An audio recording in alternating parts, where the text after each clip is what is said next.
community engaged scholarship from multiple disciplinary perspectives.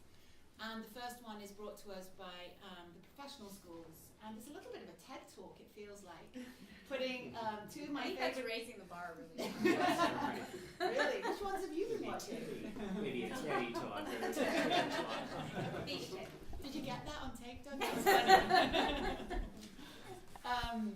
So with two of my favorite friends, colleagues, Professor Bill Satariano from the School of Public Health and Professor Garcia Bedolla from the Graduate School of Education, who is also the current American Cultures Senate Chair. And the reason that the American Cultures Center is the sponsoring program for this today is that we have, through the past 3 years, been developing what's called the Community Engaged Scholarship Initiative inside the American Cultures program. The American Cultures requirement is the graduation requirement for all UC Berkeley undergrads, and 4 years ago we were given a gift by an outside foundation to develop a critical mass of courses which developed with the interests of local community partners, research-based initiatives that the undergraduates would participate in, and with the mentoring of the faculty.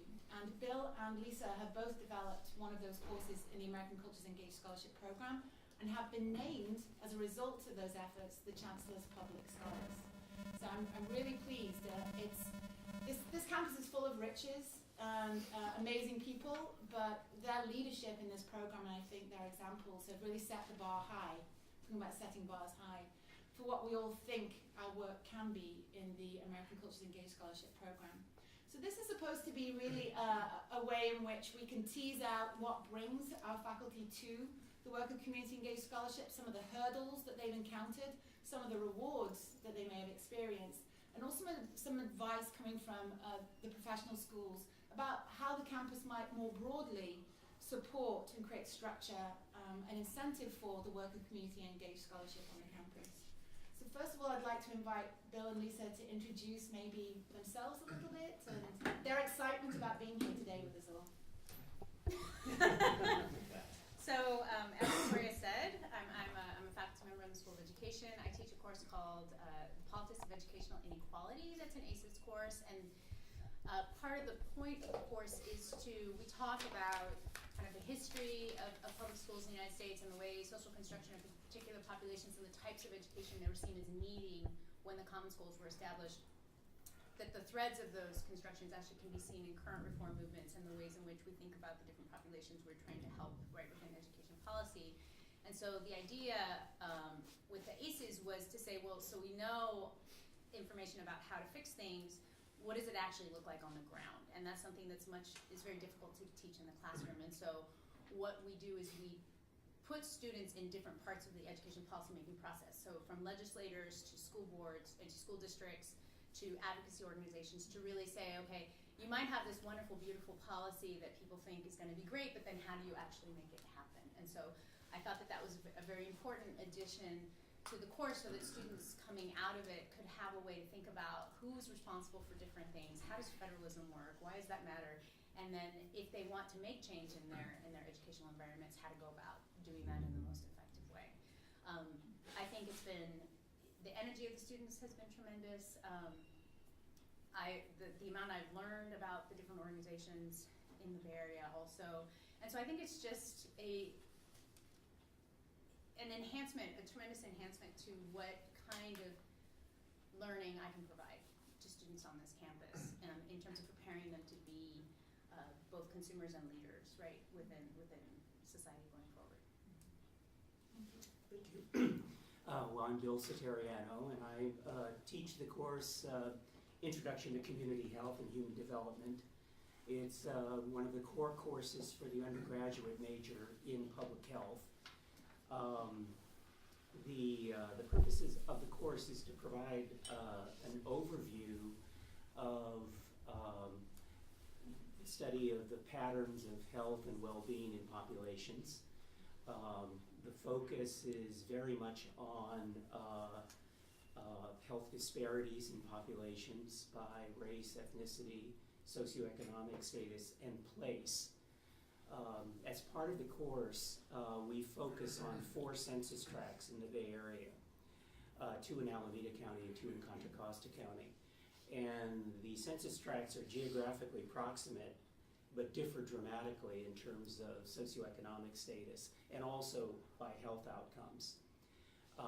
So in a way, those census tracts provide an opportunity to address many of the issues that we're talking about in the course, and to a certain extent burrow down. So we have a series of assignments during the course of the semester that focus on those tracks. So the course is multidisciplinary. It includes material from epidemiology, social and behavioral sciences.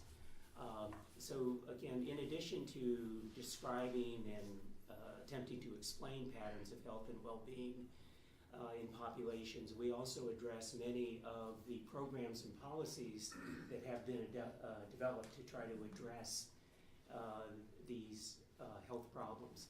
Now, it's a large course. It has 160 students. So in my case, the issue with the ACES, the American Cultures Engaged Scholarship Program, was to see how could one address the objectives of ACES within a very large context. So we came up with the idea of developing a course within a course. So students in the course have the opportunity, and it's been held to approximately 20 students per semester, and they have the opportunity to be placed and work in collaboration with some community-based organizations in the Bay Area. And they sign up for really an independent study credit, 1 credit, pass-fail. So it's kind of built within this course. And our partners include Building Blocks for Kids in the Iron Triangle area of Richmond, Asian Health Services in Oakland, Alameda County Health Department, and an organization, CARD, and that acronym is for Coordinating Agencies Responding to Disasters. And this is a community-based organization that helps other community-based organizations develop emergency preparedness plans. So it's been just a delight to have the opportunity to place this subset of students in the class, and then they report back to the larger class toward the end. And one of the things that we're trying to develop as the course evolves is to develop better strategies so that those two parts, the larger lecture course and this ACES component, are better integrated. And we could talk perhaps a little later about some of our plans for this coming spring to do that. So you've heard a little bit about the foundations of this course and its infrastructure to community. And I wanted to ask just a couple of questions, and then we've got a rich audience, so we're going to invite conversation. Community-based anything takes a long time, and it takes a sustained effort and relationship. How, given what we know about the best of community-engaged scholarship, having durability, sustenance, and a reciprocity, how have you built those kind of principles into partnerships that you have in the courses? Or have you been able to? You know? I mean, just for me, I think this is definitely the challenges side. I think the fundamental problem is that the semester timeline doesn't fit any organization that I'm aware of, right?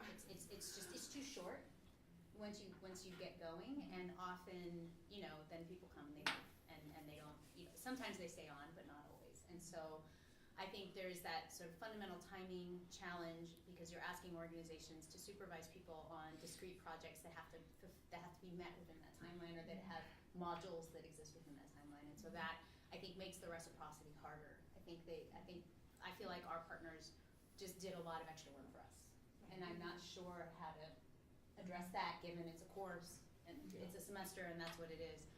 On the other part of reciprocity, I think what we really tried to do was have a lot of conversation about students' attitudes going into organizations, right? And to sort of address the Messiah syndrome that sometimes is how students, with all good, you know, with lots of, they're very well-meaning in that, but to really understand that the knowledge is actually coming from them. We're not bringing the knowledge to them, and how to think about that, and how to sit with that, and how to not be colonizing in the process of learning from them. And so I feel like we were more successful on that side, and it was I was just actually talking to a student who wants to use URAP for her project, and she's looking at indigenous communities and was very concerned about how do I find a student who's really in a place that understands that history and knows how sensitive it is to have people work in indigenous communities. And I feel like what we learned was that the student doesn't have to be there at the end of the semester, right? That they can start maybe not exactly in that place, but if you sort of have sustained conversation, have scholarly interventions during the process, and have them be with the community, they can get there. And that process, in fact, is very gratifying to see, and one would hope as they move forward with this work, they will engage it differently. But I do think the part of the sustainability, reciprocity, and us really making a contribution, the structure of the academy makes that very difficult. Right. I agree completely. I think one of the biggest challenges is to try to coordinate academic time with real world time. And it has to do with, as you pointed out quite clearly, the nature of the projects. One of the things that we tried to emphasize in developing the collaboration was to make it, in fact, a collaboration, to find out exactly, first of all, what projects they're concerned about, what are they working on, what do they want to pursue. And we feel it's for a variety of reasons, it's better to proceed that way, to begin with their agenda, and then identify, and it doesn't take much to do this, the educational value of collaborating on that project. Because I think one of the advantages of working within a professional school context is that the professional schools already have an applied orientation. I mean, they're in an academic setting, which is obviously very important because each profession has to develop its own body of, quote, expert knowledge, and that comes in part in being in a university setting, but it also involves collaboration with the outside community in its various forms depending upon the particular profession. So to a certain extent, I think that ACES is well placed within professional schools. I think in many ways it helps us to fulfill what should be the agenda of a professional school. So we begin with trying to understand what each agency is interested in, and then we think about what we can bring to bear that will enhance what they're doing and also contribute to the education of everyone involved. And because I have been in situations in which we have, quote, tried to place students in a field placement and not take that into account. And these community-based organizations are overstrapped, strapped for time and money, and it becomes just one more thing. And then it's bound to fail. No one is really happy with the end product. So I think it really has to be a collaboration in that sense, and I think it's definitely a challenge, but I think it's also an opportunity as we develop these collaborative projects and deal with the issue of time. Because I think ultimately we should think of ACES or engaged scholarship as being based at the university. It shouldn't be based within individual courses. I think to the extent that we can actually think about how a variety of courses over fall, spring, and maybe even the summer can collaborate together so they represent a team working with community-based organizations so the baton can be passed, so to speak, over time. And I think that may be a way of addressing some of the time, the incongruity of time and completing projects. And it also may be an advantage because it gives us then the opportunity to think about better ways that a course in public health could contribute or collaborate with a course in education, a course in history, a course in political science. And that might make for a very rich collaboration on our end to facilitate the collaboration with the community. That's my dream list. I know. It's Well, and just one addition to that I'm finding this time is that even if it's only a semester, if the organizations know you're going to be doing this every spring, they can build it in, right? That they know they're going to have this manpower during this discrete period of time that they can take on things that they might not be able to otherwise. thrilled to introduce my I was going to say partner in crime. It has a negative connotation. Partner in the initiative called ACES, which is the Public Service Centre, and Susan Aquino's here to represent them. And I think you have a question or two you want to ask. Yeah, and that actually leads right into it. So hi everybody, I'm sorry I was late. We have another event happening right now at the same time at the Public Service Center. But I actually wanted to ask sort of this question around like, what do you see as potential ways that this is being institutionalized either in your discipline or within your departments or schools? Well, I mean, I think echoing Bill's point, I think this is just much more legible in a professional school than I think it is. And I say this as someone, I'm trained as a political scientist. I actually came to a professional school when I came to Berkeley. And what attracted me to this position was the applied aspect, right? That you actually get credit for having an impact in the world. And in fact are encouraged. Where in political science you're actually encouraged not to, right? And so I feel very lucky that this is something that my department understands, that it encourages and is part of our reason for existence. And I think that's the challenge in the more traditional disciplines, is how do we see this? And although I do think in Berkeley, because we're a public institution, it's easier to make that argument than other places, right? That this is part of our public mission, that this is something we need to be connected to the community in ways that perhaps, a private institution may not feel. But I think that is less of an issue for, at least from my school. Yeah, exactly. The same thing with public health. That one of our reasons for being is to not only to describe and understand patterns of health and well-being in populations, but also our charge is to try to enhance the health and well-being of a population. Do something about it. That's right. And that's not to say that there isn't tension there. Yes. And that's, And I think, education too, absolutely. yeah, and that's just the nature of professional schools. You have that tension, let's say fruitful tension that exists within, but also, the role of the professional school in the academic campus historically has been an interesting, has led to an interesting conversation about what that role should be. But I agree, I think that the ACES programs just fits in perfectly with the mission of, in our case, the School of Public Health. And I think especially bringing it into the curriculum is really important, because I think that's something that faculty do, but it didn't always, at least in education, fall into what we ask students to do necessarily. I mean, I think it did to some extent with our Ed Minor, but deepening that, I think is important. And at a public university, I think also the professional schools, not to be too grandiose, but I think it doesn't provide at least one entree to the public. So that connection between the role of the university and the resources and needs of the community are that they're clearly connected through the professional schools. So I think we play a very important role. But with regard to the integration of ACES into the course and into the curriculum at large, one of the things that we're going to try to do this semester is move away, first of all, from, as hard as it is, those 4 census tracts that I mentioned earlier. And we decided to use the BART system as a frame for the course.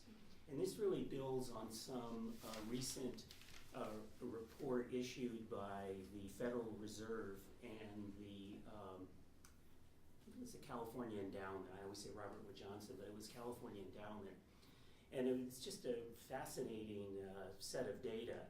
And they actually used the BART system to examine the diversity of health in the Bay Area. So they showed the life expectancy for the communities immediately surrounding each BART stop.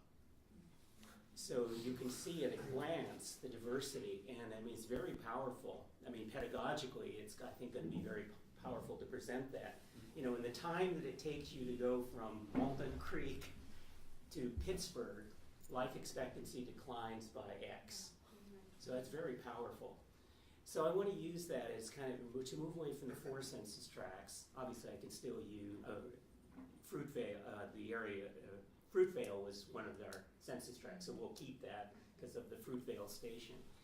But what I'd like to do is for the class at large, the homework assignments can, burrow down a little bit. We'll identify a subset of the BART stops. But then one of the projects that we'd like to develop for ACES is to work with community-based organizations to see if we could then, at least as part of the project, interview residents surrounding those places with regard to their health, life chance. I mean, we have to come up with questions which we'll do in collaboration with the people who live there and also the community-based organization. So it'll be a way of,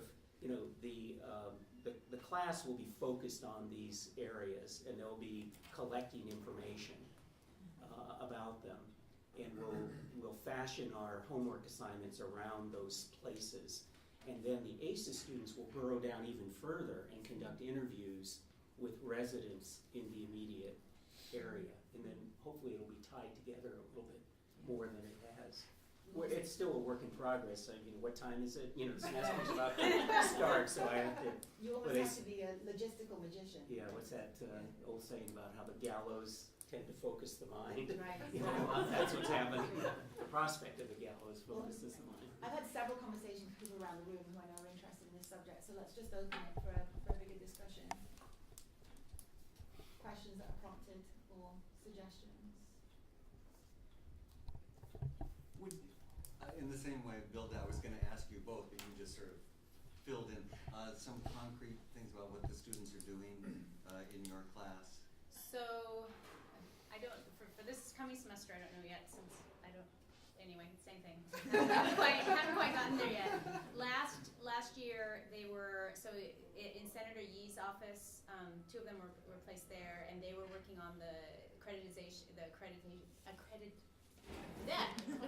program for San Francisco City College, and working through not only but just what that was for him to learn as a representative, what it meant, and doing an in-depth project on kind of what was going on and why, to think about possible repercussions. Should they lose it? Where would students go? That kind of thing. Who are the students that are being most affected?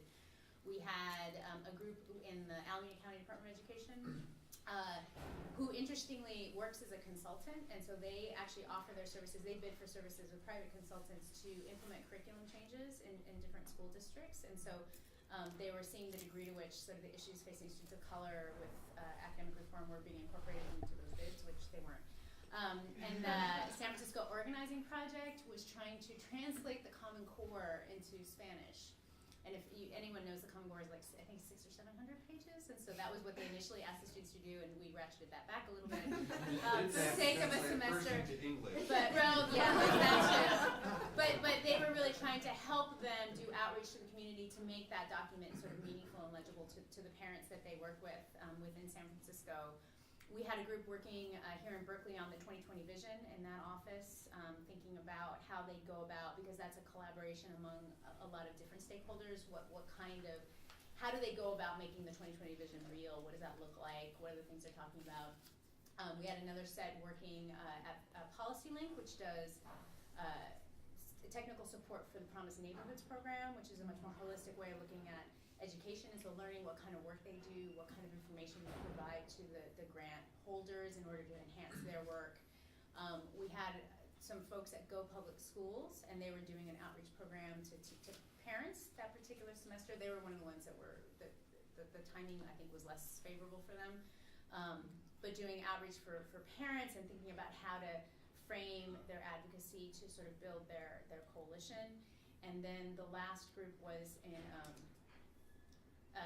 the Academic Applied Research Center, which does advocacy research. Theirs was a much more sort of clear academic. If people, they produce what's called color lines. They do a lot of advocacy research around racial justice, and so they were helping them with one of their research projects. And we did have Californians for Justice was another one of our. We have, I think, probably too many partners. We have a lot of partners, but the point was to kind of get a sense of the full scope. What is education policy? What are all the different facets of it? How are all of these different stakeholders conceptualizing, working on who are their coalitions based on, who's their constituency, and how does the sausage get made, essentially, is sort of the broad point. So a lot of different kinds of projects depending upon what the partners happen to be working on exactly in that point in time, and the degree to which they could fruitfully integrate, a set of undergraduates into that work.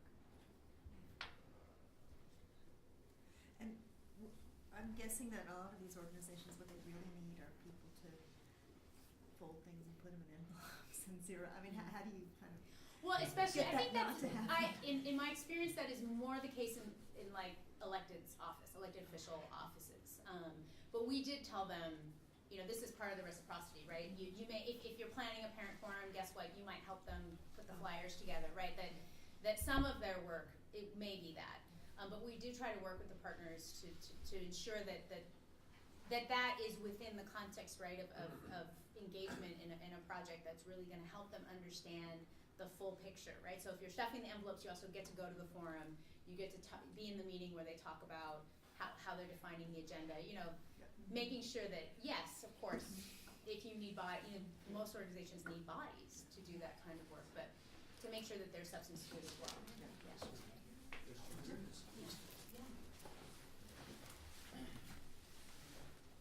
So are there patterns of success that you can talk about are there particular kinds of organizations or projects that turned out to work better, or is there nothing that you can say about I think it's on two levels. The first is just capacity, especially professorial capacity, and the degree to which they're willing to, like Alameda County Department of Education was phenomenal in terms of just how organized they were. They were used to doing this. They were very, like, this is what we're going to do. This is your supervisor. This is when they start. I mean, it was just very structured, which, students appreciate. And that varies by organization just on how much staff time they have to dedicate. Because supervision, even if you're already doing the project, takes time and effort and depending on how stretched they are. And then, so there's that kind of structural part, and then there's the substantive part, which is the degree to which what the organizations were doing were clear, because we're continually asking the students to make links between what they're doing in the organizations and what they're learning in class. And in some cases that was obvious, and in other cases, like with the Department of Education, because, well, what do you say if race isn't part of what they're talking about on a class on race? How do you? But that's interesting, right? And so, but I think that the bigger challenge was sort of the making those links, right? Making it understandable to the students why it was that they were. And that varied somewhat across the different organizations. In our case, the Building Blocks for Kids, which is a community-based organization that helps to facilitate coordination across other community-based organizations around children and families. They were in the process of, just at the beginning, of developing a needs assessment for a grant application that they were preparing. So the students' work fit in very nicely. And I should also say that we also think in terms of a division of labor, that some students may spend a lot of time at the agencies working in that capacity. And it could be everything from helping to facilitate community meetings to other activities. But other students perhaps may spend more time in the library.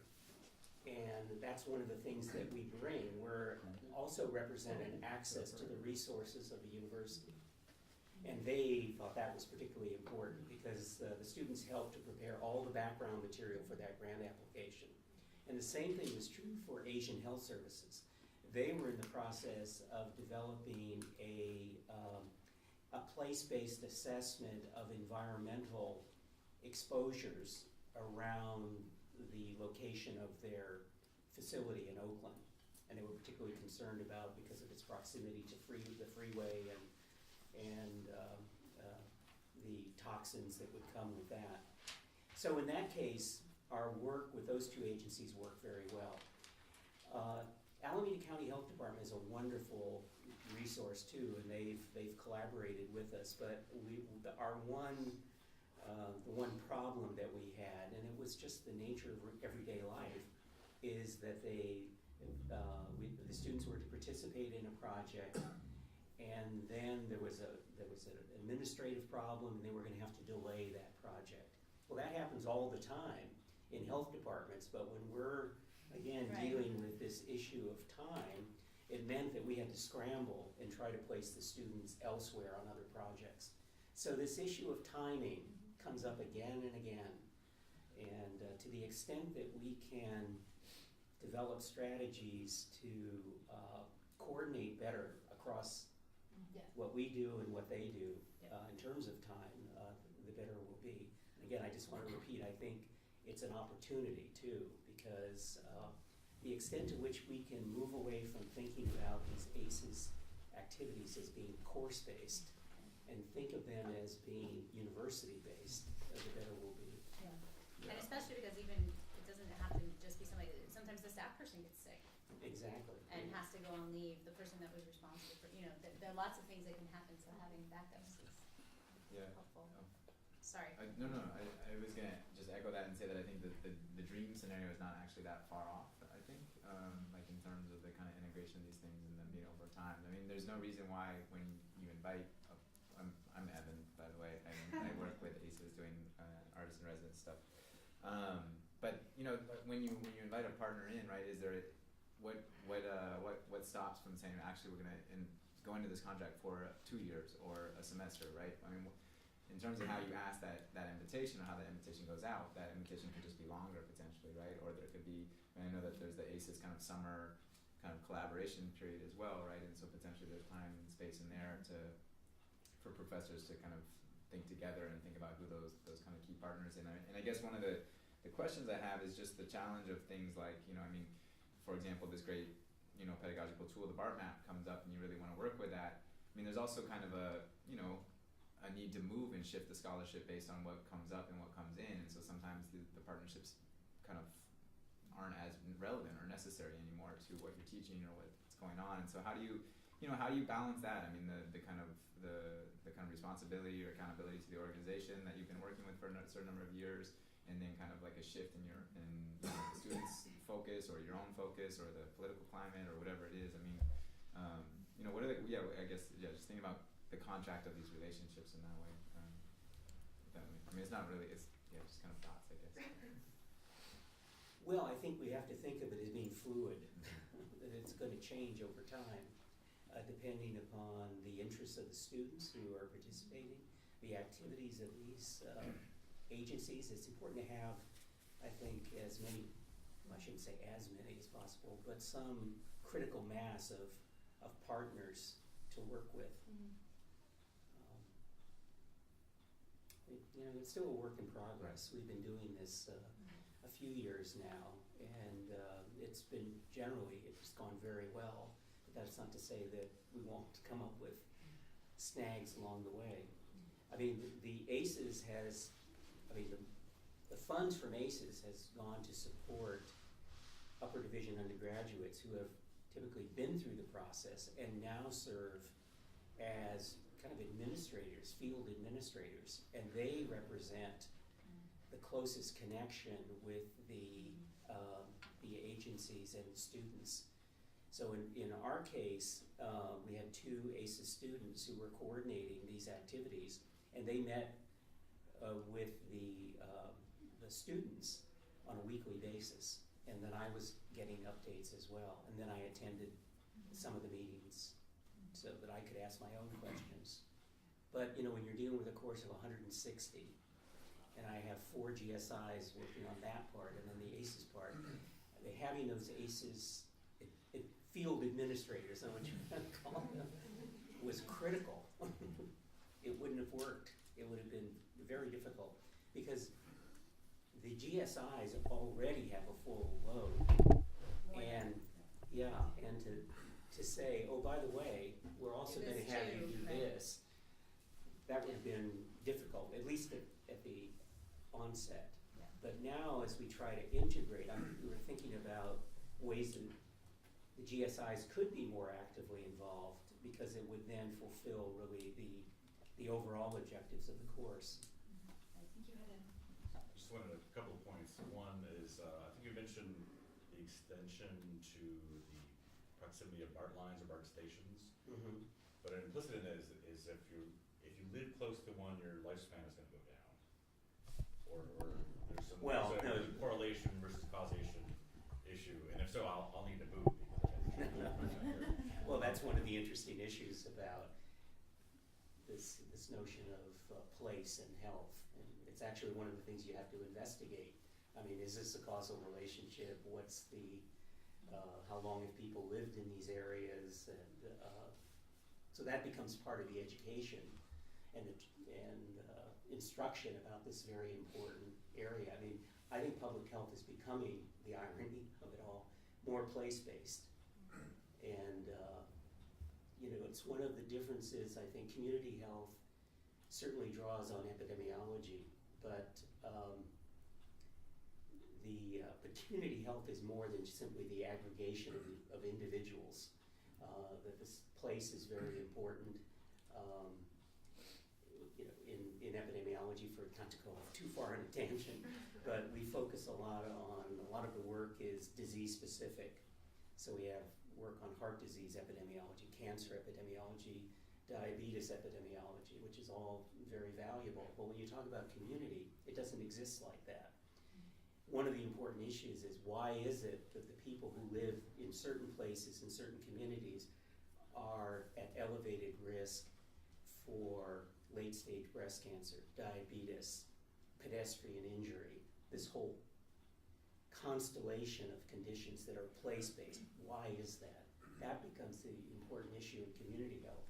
And that's why looking at these BART stops is so interesting. First of all, it's something everyone is familiar with. And as we were saying, it's kind of hiding in plain sight. I mean, it's there, we've taken BART, but as we look out the window, we really have a front seat to the diversity of the Bay Area, and all that and all of it means. except in Moran, of course. But that's Right. Well, that's not on the BART line. And a bit of a There is no tangent BART too, line. there's the Chancellor's Community Partnership Fund. I don't know if you've come across that or considered applying for that, or whether that's a potential synergy for the ACES program. In fact, I'm putting together some thoughts about incarceration and education. That's Yeah. a whole other tangent thing, so. Right. We should talk. We're teaching a class called Prison in the Spring with 300 students who'll be working with community organisations. Not all of them, but yeah. And Hidden in Plain Sight, is that copyrighted yet? Is that the title of your documentary? No, just in plain sight is the working title. The acronym ACES, what does that stand for? American Cultures Engaged Scholarship. Thanks. So just a follow-up question. I think I'm a librarian, so I enjoy working with students who are working on these kind of projects, and also students in the graduate schools of public policy and social welfare who are working on kind of related projects. And because I get to work with these different individuals, it makes me think, wouldn't it be handy to have some sort of a database that had all of the different projects that Berkeley is collaborating on, that was searchable either by place or by name, so that it would show the value added that the university is contributing, so there'd be something about that. But more importantly, like, we have social work field students who are working, say, at the Tenderloin Clinic, that obviously overlaps with some of the work you're doing. They write up what it was like to work there and who they worked for, so that other students can see, would that be a handy place for placement? And yet there's no connection between that and... That's a great idea, Like e-scholarship would be a logical place, because the other thing I'm thinking is, wouldn't you want to capture that kind of great literature that you're producing? Mm-hmm. Because it would both show as an example, because some, I think, agencies don't know what kind of thing might be helpful. So showing, like, you've done a GIS project where you've shown the geographic display of this health problem and how it correlates. One of the problems, by the way, losing the census tract is that you lose all that other data that's correlated to census tract, because not much education or poverty data is going to be correlated to BART stops. But, maybe that's neither here nor there. But we're looking because at the otherwise you could census do it. tract surrounding the stop. Because then you could actually pull things by census tract, right? Yeah, Like that's you right. could pull it No. out of your database and you could say, okay, and here's the education stuff that overlays with that. It would be the track around the spot, stop. That would be really cool. We would love to work on something like that. But I think the size over here is just a reflection of, this is the fundamental Berkeley problem, right? Right. There are 500,000 wonderful things happening across this campus, Right. and nobody talks to anybody about them, Right. right? That is, yes, it would be lovely, right? And If yet- we could solve the Berkeley And yet, from the problem. community's perspective, however We're we one. name that, they look at what we're doing and we are one. And so that we're not talking from social welfare to public health to education to Public policy? feels very strange Right. and confusing.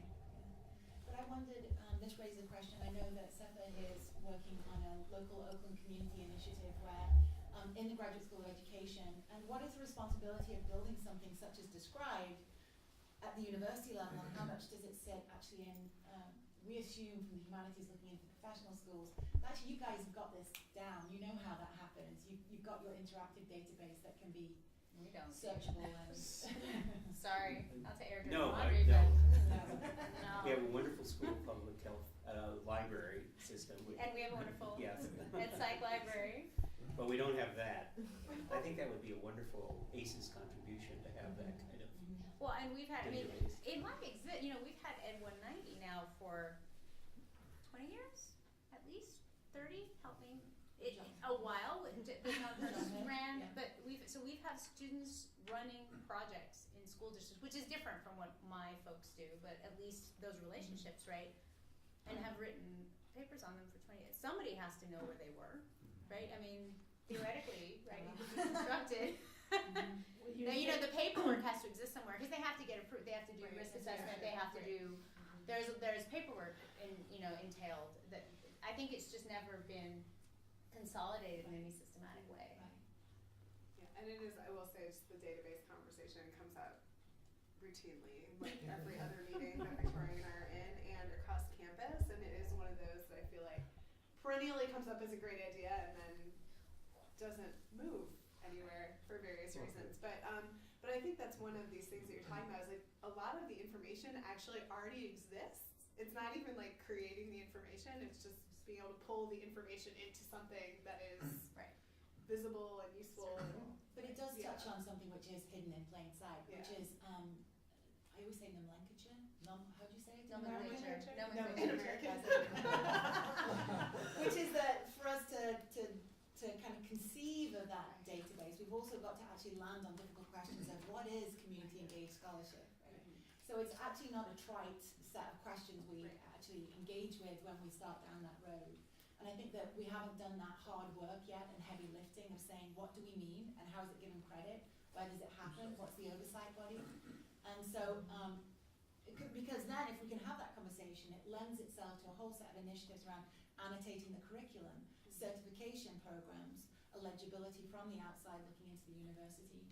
And, but we have that heavy lifting to do first. And this program is in some ways giving a vision to that, because the meaning of doing a Wikipedia page with a local prison abolition group is community engaged scholarship when written from one lens, a service-based opportunity working in an organization, say the homeless shelter, is another idea and identity of what community engaged scholarship looks like. But we have to wrestle with those disciplinary perspectives also. So, yeah. Which Susan does really well. I think we wrestle together Yeah. with all those Yeah. complex questions. Yeah, my name is Lowell. I'm an Oakland resident, a retiree, so I get to wander around campus and go to stuff like that. That's my community, and that's your community. You're a gift to community me. engaged in our stuff. Yeah. I'm reversing the flow here a bit. I just wanted to mention something that I'm aware of. There's a new Berkeley Food Institute that's sprung up. It's community-based, and they're looking for what do you call it, extension specialist for urban agriculture. And it's oriented towards the community of people who raise food or trying to raise food and trying to get that. So it might be interesting. I think they're interviewing now, and I think there's one more interviewee tomorrow or someplace. You can look at. But they've been they sort of grew out of the diversified farming, which was just about farming in general, not urban and not necessarily community-based, just trying to change the food system. So it's kind of burgeoning, and the whole thing is, burgeoning across the country in terms of all kinds of positions for food community food specialists. So it's kind of something to be interested in. That's the first thing I wanted to mention.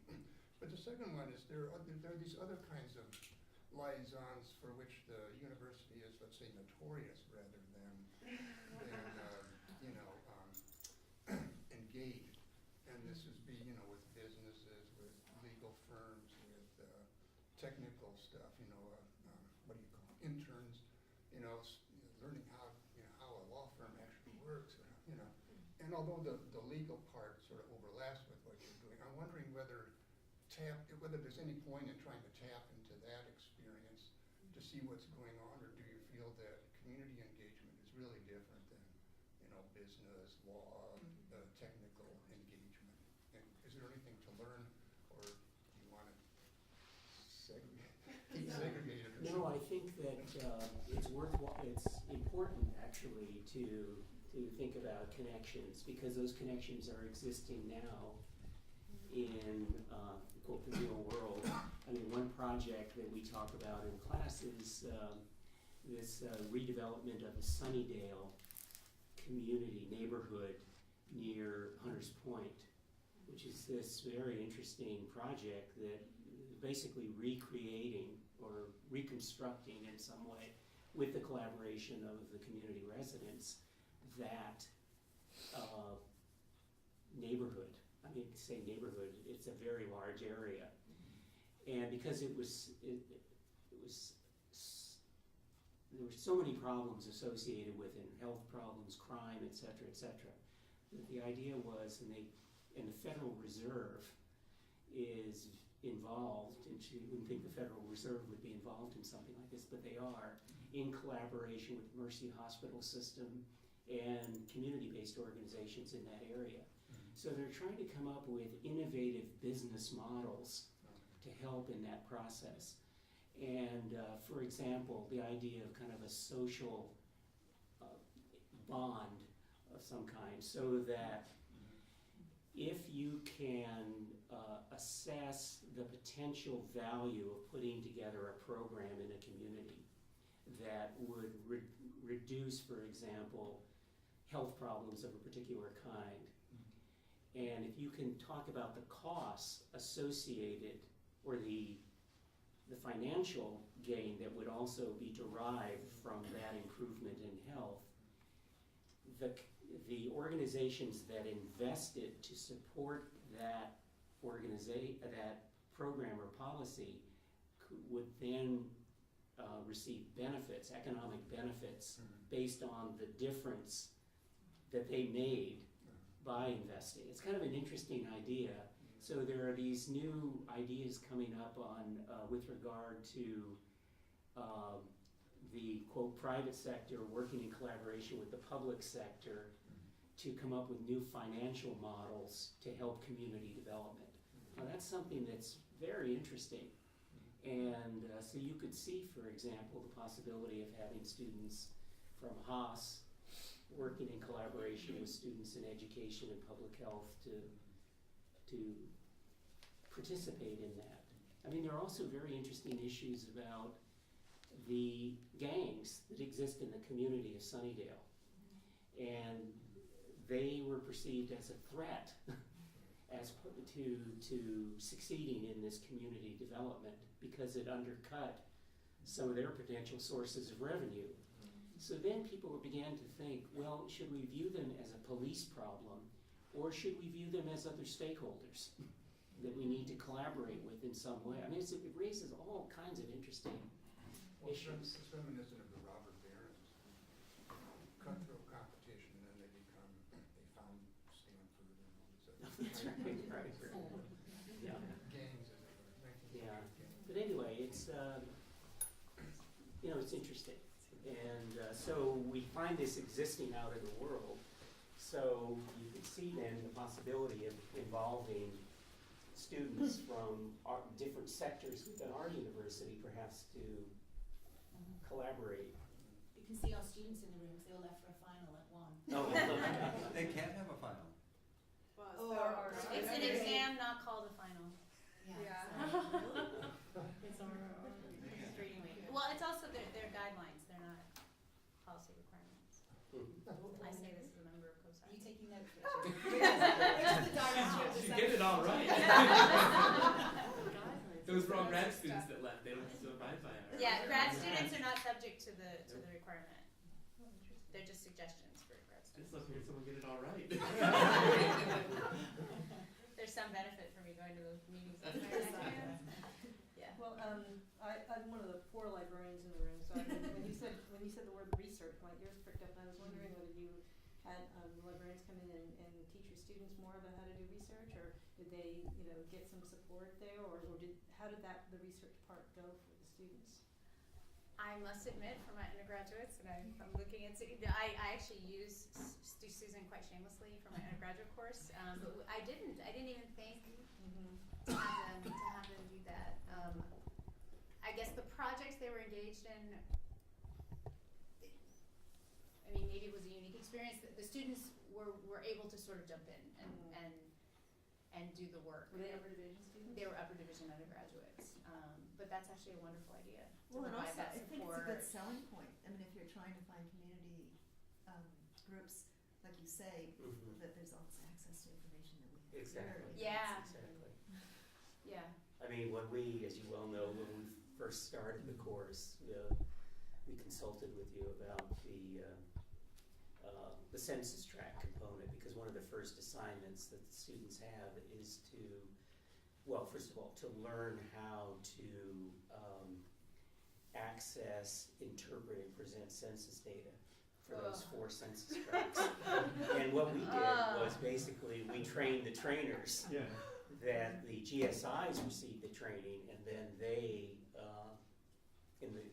as part of their discussion sections, covered the material. But we should talk about Yeah, that. totally. Yeah, I mean, I didn't even think of it, but yeah. Especially since Mine aren't necessarily, that's even easier. Well, it depends on the group. In some groups, Right. I worked with Victoria for a lower division class, and it was doing Wikipedia pages. And for the lower division students, it was really a good idea to have library support. right. And I don't know about the upper division students, but even some upper division students, some years you get a great cohort, and other years. Yeah.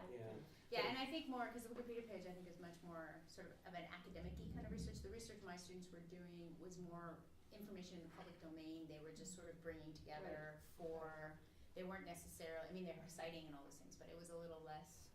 But I think it's just one of the But most no, but important definitely. resources that we can bring. Yeah, absolutely. You talk about community engagement, if that implies collaboration, it's what we bring to the table. Right. Yes, absolutely. So, thank you for that. Yeah, I sort of a high-level question and then a more specific one. And the first one is, I'm wondering how doing these engaged scholarship projects with your classes has changed the way you teach the class itself. When that group of students comes together with you, what do you do differently now as a result of that? And the more specific one is, and Lisa, I'm thinking of your example specifically, that you have students going to a lot of different organizations doing a lot of different work. Do you have them bring that back to the classroom? Yes. And if so, how? I mean, is it through Yes. a project, through discussion? How does that happen? Yes. So, and I will admit, we're still in the process of figuring out, I used your class as a model to build, right? So we had the same class within a class, 150 person, yes, flattery. It wasn't plagiarism, it was absolutely flattery. But it's a 150 person course, and then we had 25 students who had a separate section that was the ACES section, same thing for credit as an independent study. And so there was actually reading attached to that course so that they could, as a collective, bring those, have the conversation about, let's talk about this topic within the context of all these different spaces. That was the idea. And then for the bigger group, we had a subset of the partners present at the beginning of the year just to talk about the work that they're doing. And then we had the students present at the midterm to sort of say, this is what we're working on, this is how it relates. And then we had them present again, final actual presentations, more formalized presentations at the end to say, what they learned, what they did. And during that week of final presentation, the readings were on engaged scholarship. And so that's the way that I tried to build those links in. With that many partners, it ended up being a lot of presentations. So I'm wondering if it's better to have fewer partners. I mean, those are things to think about. But that was the attempt, is that at least the information and the access, because the other thing I really want students to, I feel like our undergraduates very much want to make a difference. And I feel like in politics, we often don't know how. And so one of the things I really wanted them to know, and especially because the course is about racial inequality and stratification and gender bias and all these things, they tended to end the class depressed. And I feel like the ACES component it says, look, these are all these wonderful places where good work is happening, and you can get involved. You can, depending upon how you're interested, if you like the idea of an elected official versus right, that there's lots of different types of spaces and lots of different types of places that you can, in fact, exercise your passion if this is something.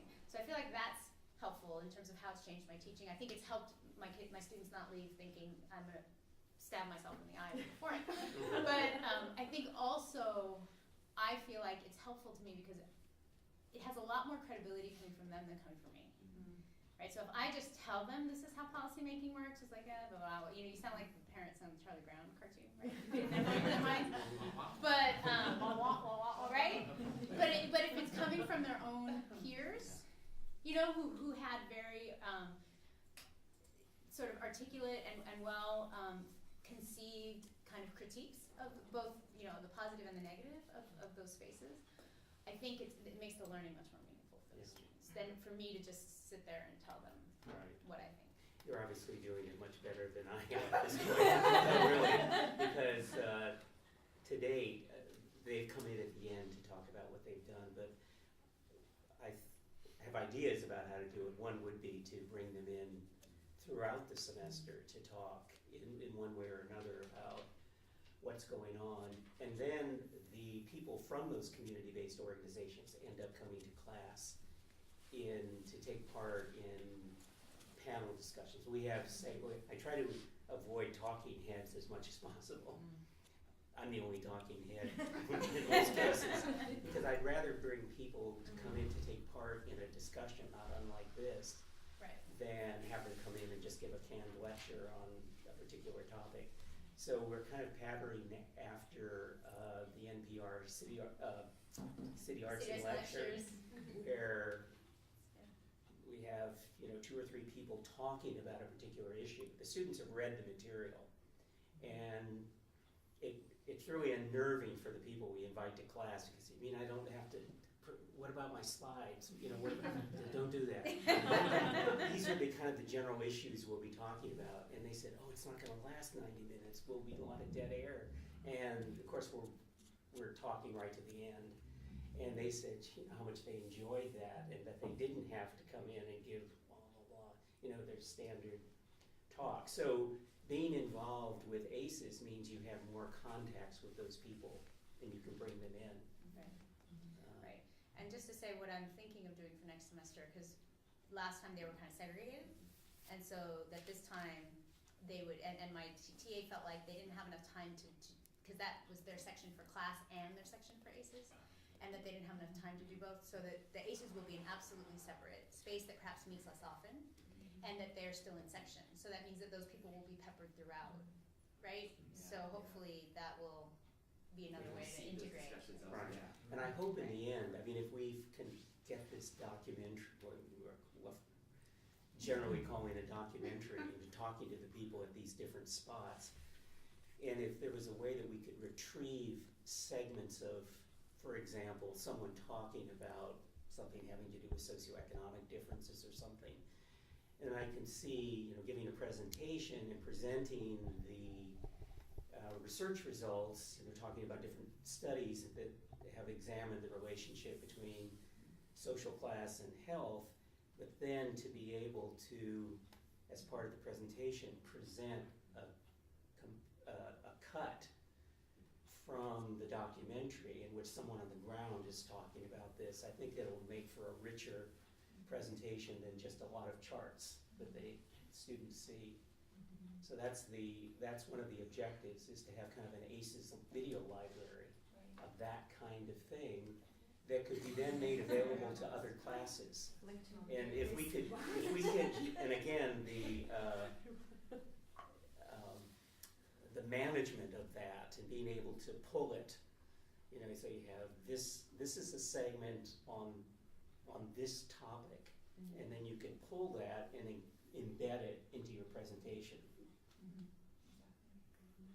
Or have it be something they watch on their own and then Exactly, yeah.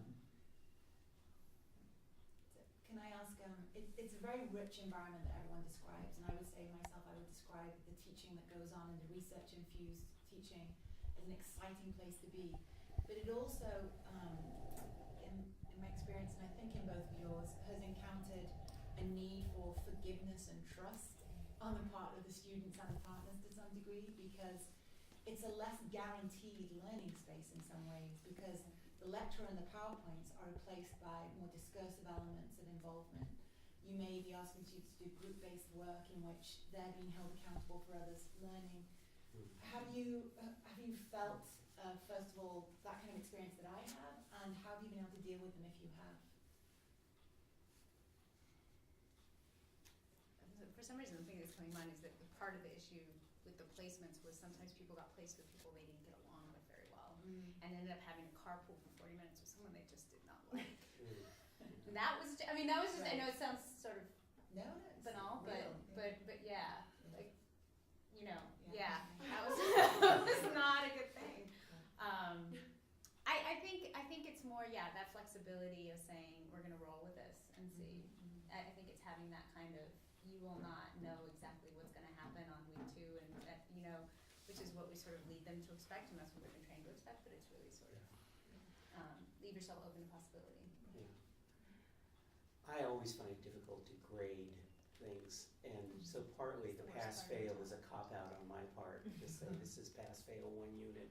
Right. And just hope for the That best yes. that it'll work out. You know, it's still a work in progress in my own mind, how to do that. I mean, I hate doing that, and I just have to overcome that distaste. Yeah, I don't know if I don't know, I think grading is the only bad part of this job, in all circumstances. Yeah. So. No good comes of it.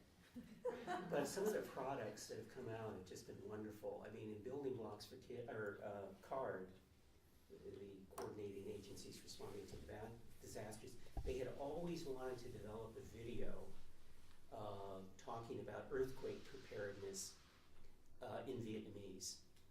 So we had students in our class who are bilingual, and this one young student prepared this incredible video that they still use now in the Vietnamese community.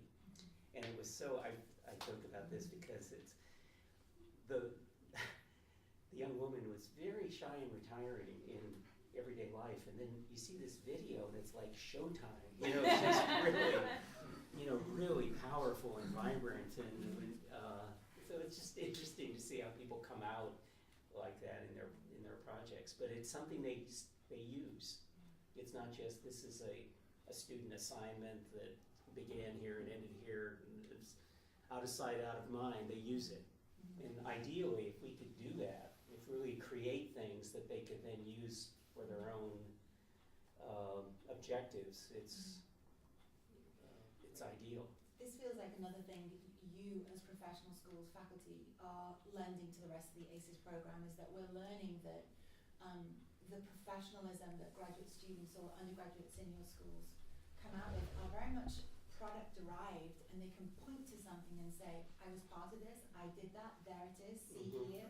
Almost like a portfolio approach to learning, I think. And it feels that students are resonating in the program because they also feel that it's not just a GPA, it's not just a letter from a faculty, but there's a set of ways of being in the world that mark them as learners, as scholars, and actors. And actors, right. That's right. You know, one of the related issue, you know, most of at least in schools of public health, the main degree is the master's in public health. So most of the education is focused at the graduate level, but increasingly there are more undergraduate programs now in public health. And Tony and I have had this conversation. Tony is the division administrator for the undergraduate program at in our School of Public Health, and there's a real interesting conversation going on right now. Should the undergraduate degree in public health just kind of be a mimic in some way the master's level, just started at an earlier period in the student's career, or should it be something different? And I think there's the opportunity, this is where it gets into other programs on campus, that it's a perfect opportunity at the undergraduate level to think about links between public health and the humanities, for example, that you don't get at the master's level.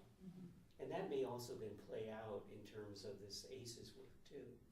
You know, courses in history in public health, philosophy in public health, literature in public health, that you don't see at the graduate level, but could be done at the undergraduate level and could play out in some way in this type of program. Well, we're in our last year of funding, so if anybody knows of a ghost donor somewhere, I think we could build on that kind of work for sure. I'm mindful that there's an important date